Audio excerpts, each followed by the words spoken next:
Back in early 1994, I started Insomniac with the intent of building console games. And at the very beginning, it was just me in a little 10 by 10 office staring at a PC, wondering how I was going to make games. I met a guy named Al Hastings. The two of us put together a demo for our first game called Disruptor. We took a trip up to LA and met with some folks at Universal Interactive Studios. And the first thing we did after we signed that deal was to bring on Al Hastings' brother, Brian Hastings, who became a third partner in the company. And that's how we started. Right now, we're close to 250 strong. We've got offices on both the East Coast and the West Coast, and we love making games.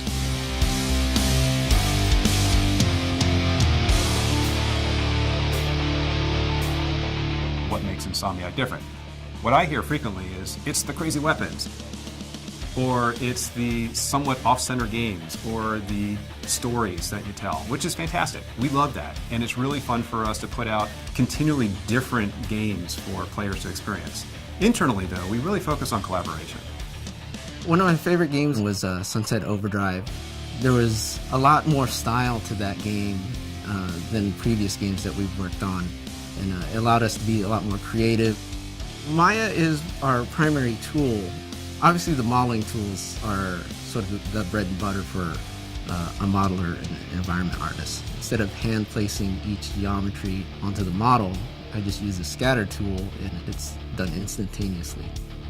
It actually is what allows our company to not only develop the geometry that we need for our pipeline, but it allows us to export it and get it into our proprietary game engine. To be successful, I think you have to be talented, you have to work hard, you have to be able to work within a team.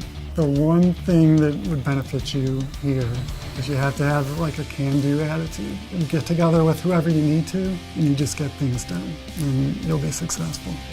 In the industry, making new IP is risky. We are very fortunate to have the opportunity to build new IP, and we do. We have partners who are absolutely willing to take those creative risks with us and put out games where we are saying, hey, this is our story. We hope you like it. I really like the people. I think the best thing about this company, Ted has an open door policy. You could talk to him about any issue. For me, the best part of working at Insomniac is being surrounded by people who are super creative, who are coming up with ideas all day long. And for me, as someone who loves to be creative, it just makes me more energized.